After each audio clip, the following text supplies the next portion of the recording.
Hey, welcome everybody. Thanks for tuning in to this week's installment of Intro to the Readings. And as a special event this time, I get to do this for you as a conversation. So you get to listen to somebody besides just me talk about what you're reading. And I'm very happy to be introducing my friend and colleague, Dr. Kathryn Sonderegger, who is the professor of systematic theology at Virginia Theological Seminary and has held that position for a while, 25 years maybe, something like that. Yeah, not quite, but close. Yeah, came in 2002. Okay. And Dr. Sonderegger is also a priest in the Episcopal Church and has been a priest in the Episcopal Church for right around the same amount of time, maybe around 20 years, 21 years or so. She is a colleague who I have gotten a chance to work with a bit at a journal, the Anglican Theological Review. But I first came across her name when I was in graduate school with doing some work on Karl Barth's theology with the only book, I think, at the time that existed on Karl Barth's understanding of Israel. A wonderful little book called That Jesus Christ Was Born a Jew. And then in the past few years, Dr. Sonderegger has picked up a really impressive project that I think of as kind of like a punk rock gesture in theology, to say I'm an Anglican theologian and I'm going to write a systematic theology, and I'm going to start that with 500 pages on the unity and attributes of God. I can just imagine sort of the publishers looking at you and saying, do you want to be cool, or do you want to do something that nobody does right now?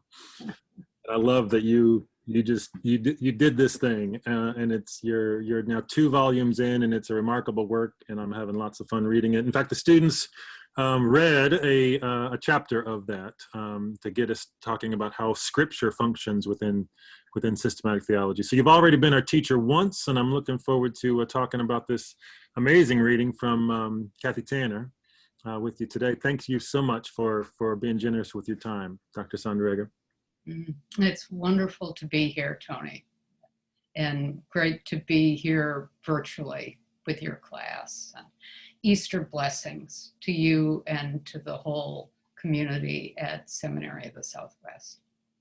No, thank you so much, and thank you for also just being willing to talk about a text with me. It's sort of easier maybe to talk about things that you're working on or things that you're writing, but I'm actually making you work here by digging in and asking you to talk through somebody else's writings with me. So thank you for that. Well, such writings. I mean, this is one of the superb theologians working, I think, in any language today. I think Kathy Tanner's work is just stunning. Yeah, she's got such I think whenever I read her, I find that she's got that sort of very precise, careful, analytical style that almost surprises you with just the sort of burst of simple obviousness of something that she tells you. Mm-hmm. And it's much deeper than you think at first. Oh yeah. You're reading along, you think, yep, I'm getting this, right. And then you say, oh, it means this. Yeah, that's depth. And then you try to recover and see how she got there, and you think, oh, she really did lead us all the way to that stunning point she just brought us to. Yeah. I've got a favorite. I thought maybe we could just look at a couple passages. So look at a few passages here. And I'd love to just get talking about them. One of the first places that she does one of those kinds of moves is on 145. She says up at the top of that page, there are no new movements of the Trinity represented by the mission on which the one Jesus calls Father sends the Son and Spirit. So there are no new movements of the Trinity represented by the missions. The persons of the Trinity just keep doing what they're always doing, but now with humanity along for the ride. What a brilliant image. What a phrase. I mean, only Kathy Tanner could pull that off. Yeah. What do you think she means by that? Why would she want to say that way? Oh, this is one of these places where Kathy has not persuaded me, but it's a profound move that she makes. This, I think, is where she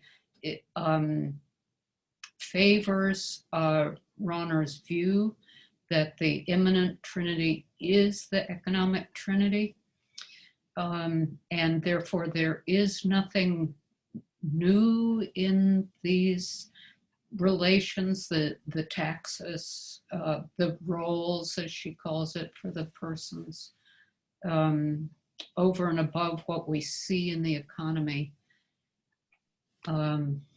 That carries risks, and she wards them off very vigorously.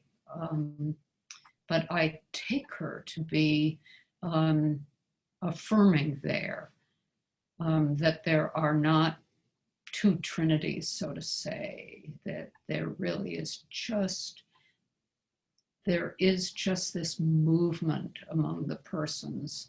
And then there is the assumptio carnis, the assumption of the humanity, that human beings coming along for the ride.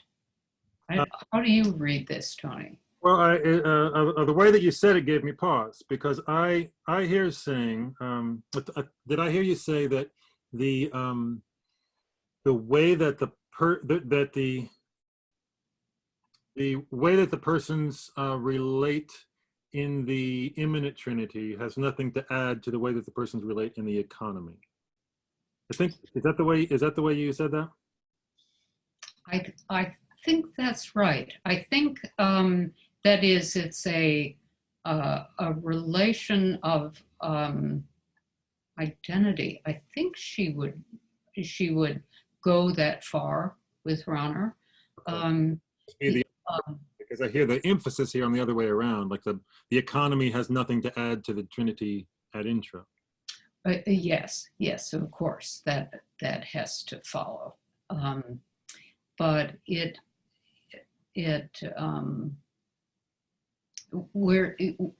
way in which she says the persons of the Trinity just keep doing what they're always doing, but now with humanity along for the ride, the usual movements among the persons continue. It's just their relations with humanity that are now different. Now, on one hand, I take her to be following Thomas here, that the relationship with the world is conceptual, is real on the human side, but conceptual on the divine side. But it does mean that there is nothing distinct or different or a mysterious depth in the immanent Trinity that is not visible in the economy, and that's why she can read scripture the way she does. Yeah, and that's what. So on the one hand, what I like about this, I think I know what I like about it, and I think that I know why she's not quite persuaded you. I like the close analogy links that she builds in. Allows us to talk throughout here about discerning the work of the Spirit in the world as an analogy to or a reflection of who the Spirit is in God. And it's the same Spirit, it's the same, the mission is the same movement as the procession, but it's just sort of analogically stretched through time. Like what happens when we receive the Spirit is that same intra-Trinitarian movement. It's just sort of stretched out analogically. This is the stuff that I find really powerful and persuasive. I suspect having read volume 1 and not volume 2 of your big study, I suspect that I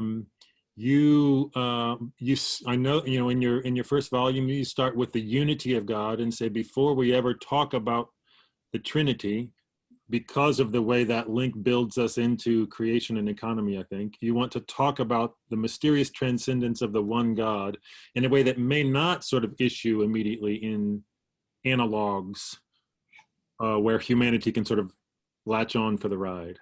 Mhm, mhm. I think there has to be distinction um, between the inner life of God and God's life with us. And that, I think your point of focusing on how Tanner has in mind that the economy is not going to change what the immanent relation of the persons is.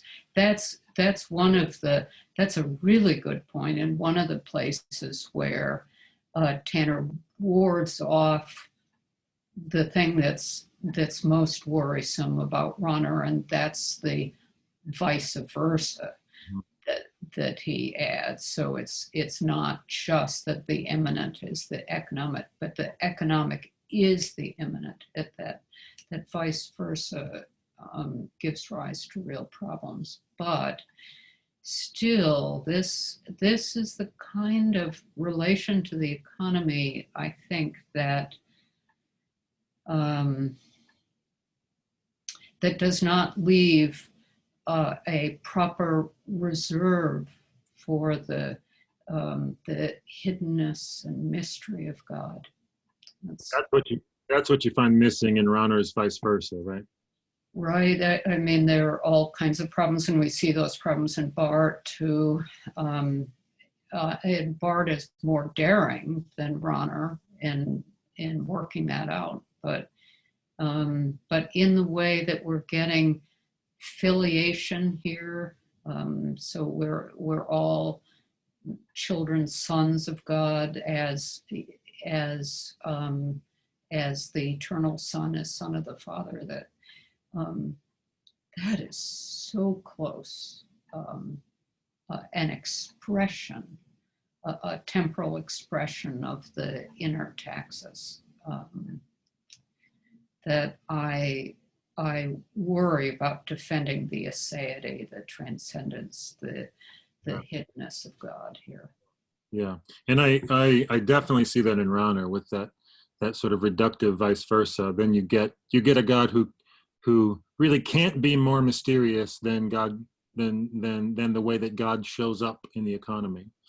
There can't be sort of transcendent sort of glory of God, you might say, where God is just exceeds anything that we could actually receive as revelation, right? Yeah, I mean, he certainly wants to ward that off, I think, in his ideas about the horizon that always recedes from us, and the way in which we encounter the silence, the pleroma, that's the fullness that's beyond anything that we can comprehend. That's I take it his effort to ward that off. But you're right. Once you've got a setup like this, where you're just saying what we know in the economy is what there is in the immanence, then you've got this problem. Yeah. Well, for you all who are watching this, you're listening to two theologians nerd out on people you haven't read, but I think able to. Right. Just to give you a few footnotes, random footnotes here. Yeah, there's some footnotes, but I think you'll be able to connect that with what Tanner is saying. If over on page 146, she starts to make what I think of as like what the way that thesis about humanity being along for the ride stretches out through the chapter. when she talks about this line about 5 lines down on 146, over the course of Jesus' life, death, and resurrection, the character of human life suffering under the weight of sin and death is being made over in order better to reflect the Trinitarian relations with which it has been bound. So that being made over, I think of as a very Tanner move. It's important to her when she talks about the incarnation to say the incarnation isn't sort of Christmas Day. It's not just a sort of snapshot of the life of Christ. It's the whole story as a sort of history of that life, and that being made over. There's a kind of formation aspect of it, so that Jesus is the incarnate Logos. Like to say that sentence as it's a kind of judgment on that on what the Gospels give to us, and say here's this one.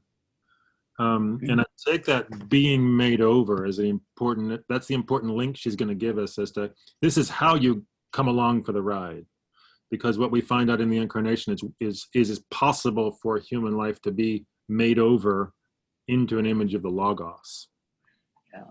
Yeah. And the way in which she sums that up on 147, I had thought maybe you might pick that sentence too. In Christ, one finds the definitive translation of the Word's own existence into a human form for the purpose of making over human life into the form of the Word. I mean, in one way, that sentence just is this chapter. That for all its density, its marvelous scope, the range of materials she's working on, with the passage you picked out, this making over and the purpose of the incarnation, which is this.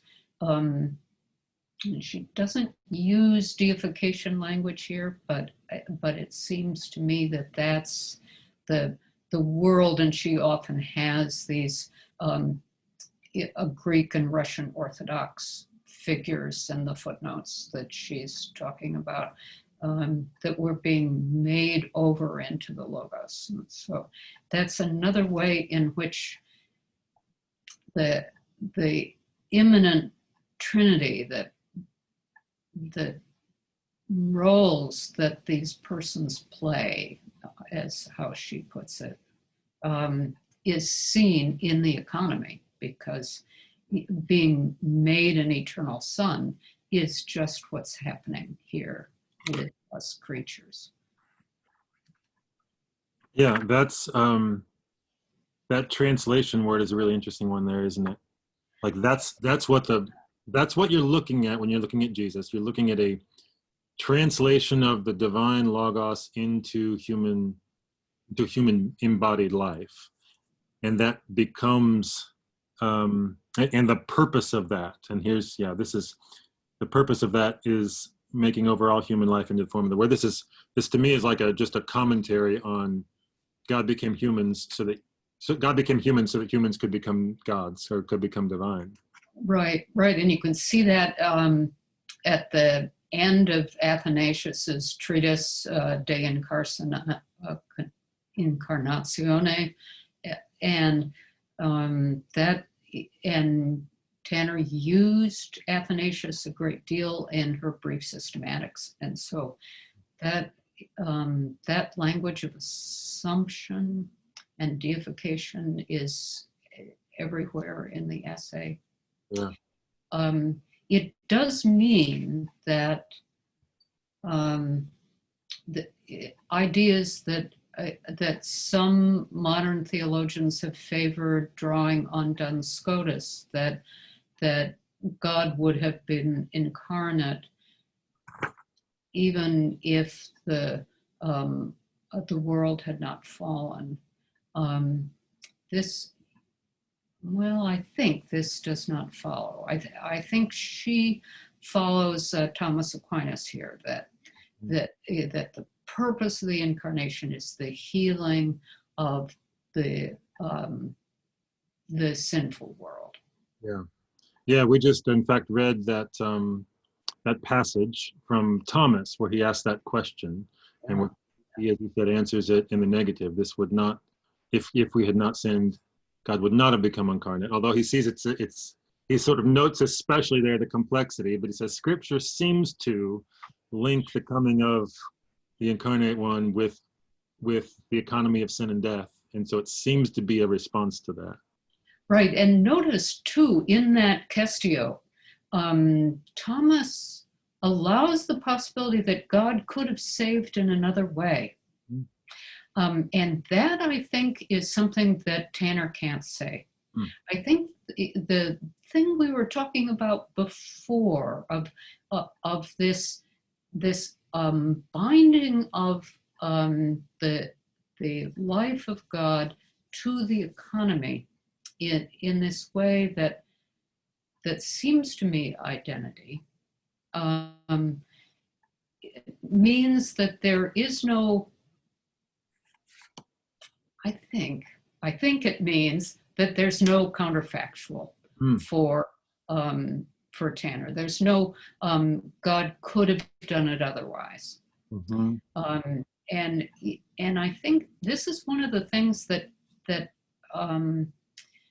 makes this not a persuasive, or at least a worrisome position for me. The idea that there's possibilia, or counterfactuals for God, is some expression of the divine majesty and freedom. It's very hard to include these if you have made the axis on which your whole vision turns the pattern of the divine being temporally expressed, translated into the economy. Yeah. In that sense, translated may not do all the work that it could do there. No, it's yeah. It shows the particular genius of Thomas's attempt to open up some kind of conceptual space between the inner life of God and the taxis and the economy. And that's why he can say God could have saved in another way, as well as God need not be incarnate. It looks to me as though, at least on the hypothesis of the fall, that the Son must be incarnate here. This is exactly the point I was going to make about Thomas. It seems like the way that he uses analogy, maybe the way to say it is back to Rahner for just a second. Maybe it's what keeps us it keeps the vice versa from being operative.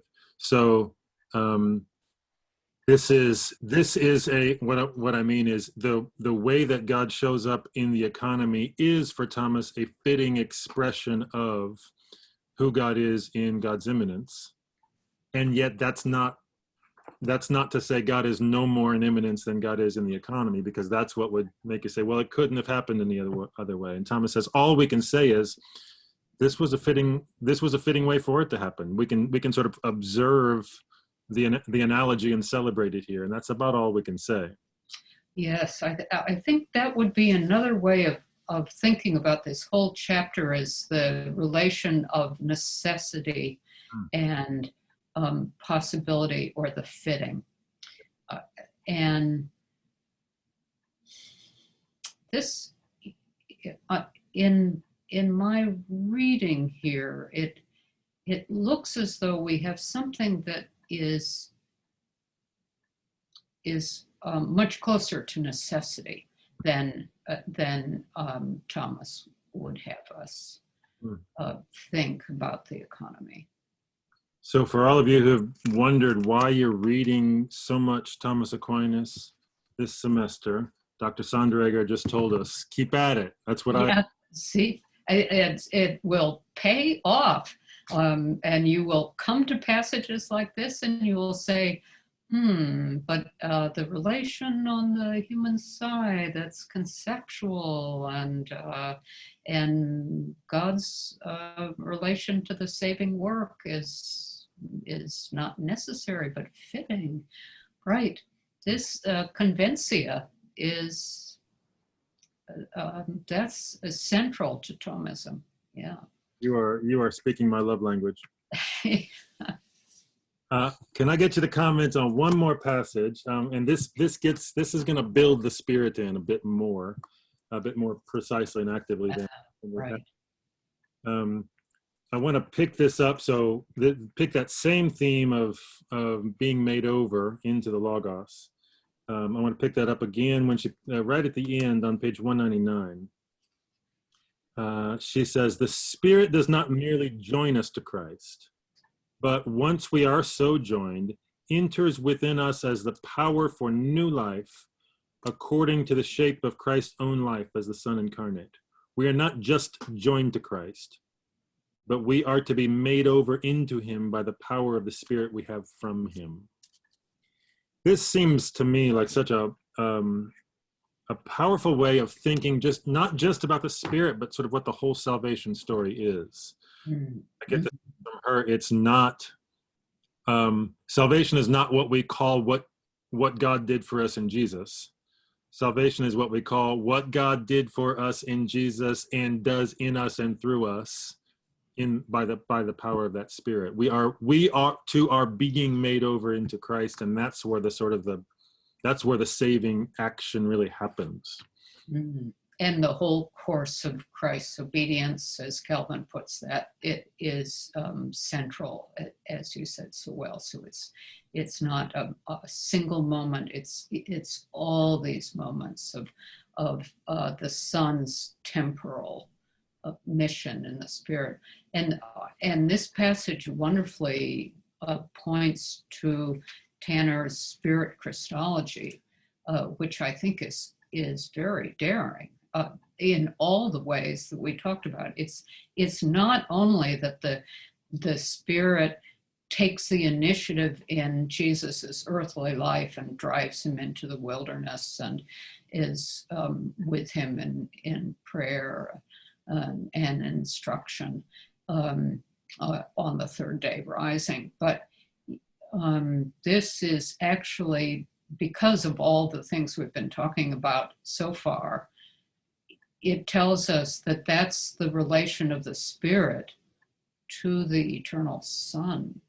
So the Spirit actually has a central role in the generation of the eternal Son.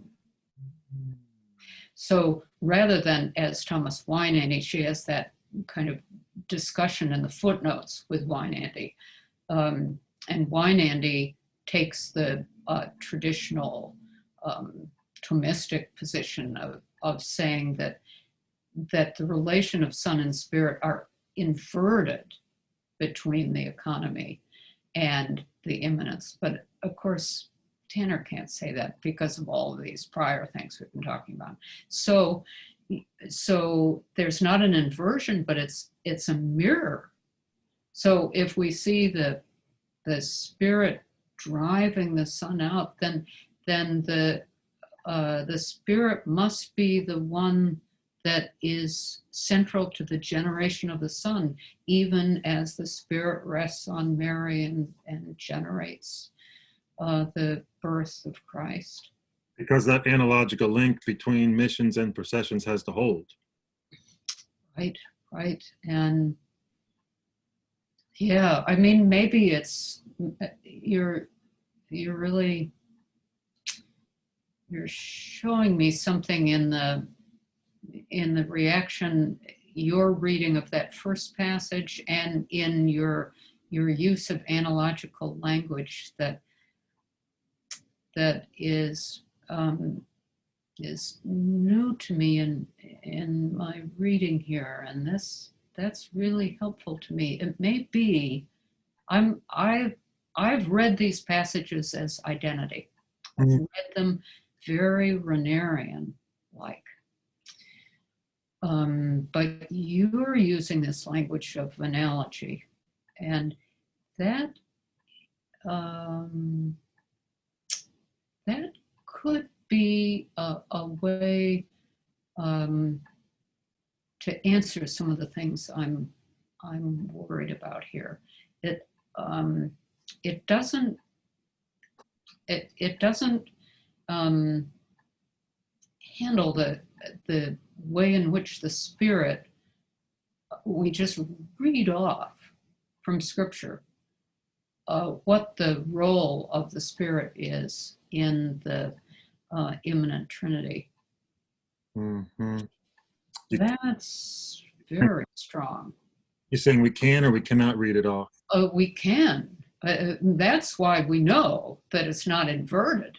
Mm. It it it, it really is that the Spirit is essential in the generation of the Son. Ooh, does that, okay, I have a follow-up then. Where does that bring you in relation to the filioque? Yeah, see, I myself am a supporter of the filioque.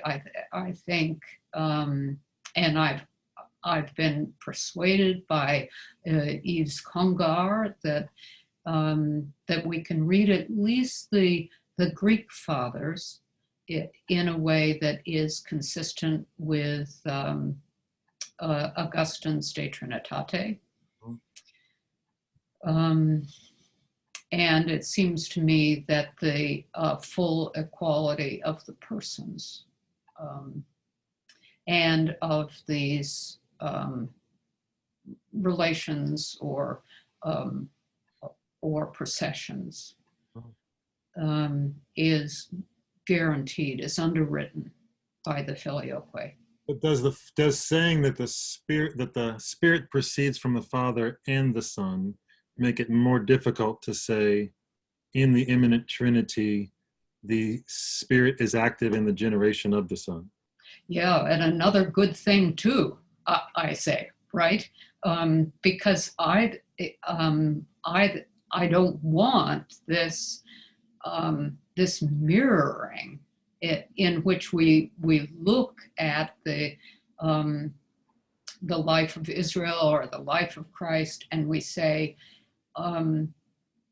this just is God in temporal form. Light bulbs just came on. I got it. I got what you're saying. This is too. That's that worry of mine that God is too revealed, and I think I don't know. I think that Tanner would follow Schleiermacher in saying that all that God wills is done, and that just is the world. So Schleiermacher in the Christian faith doesn't make a distinction between what God wills and what has been carried out. It's that same thing about possibilia.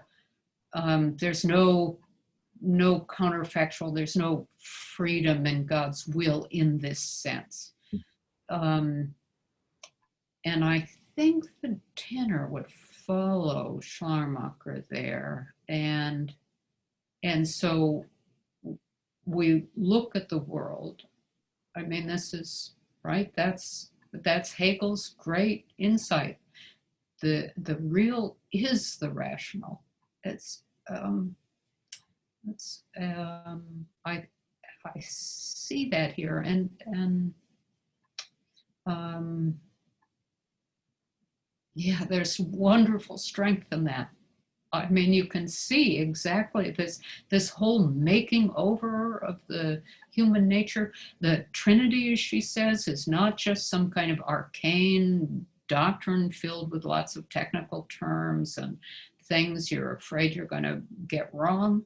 It's really just talking about are being made over in the Spirit into the Logos. And that's what Trinity is. That's just a wonderful strength. But it has costs. Also has some costs, as you're saying. Yeah, that's really a helpful thought. That's gonna have. I'm gonna be chewing on that.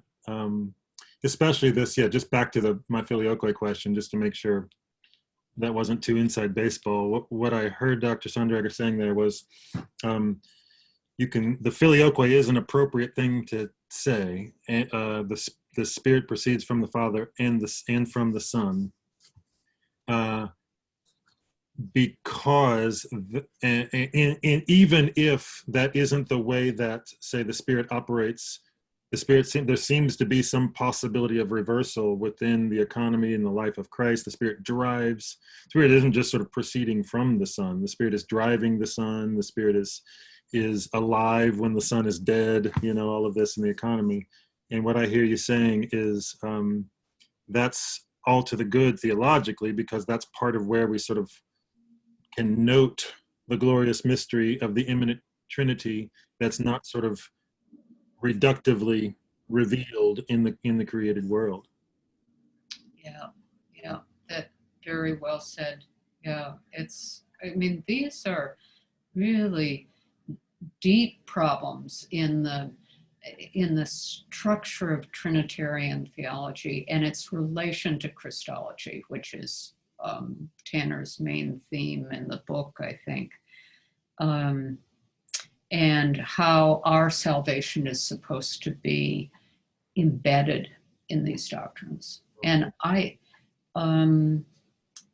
don't think Trinity is fundamentally a doctrine about our salvation, but that is a maxim of Rahner's, and I think that it's something that Tanner endorses here. Yeah, I think that sounds right.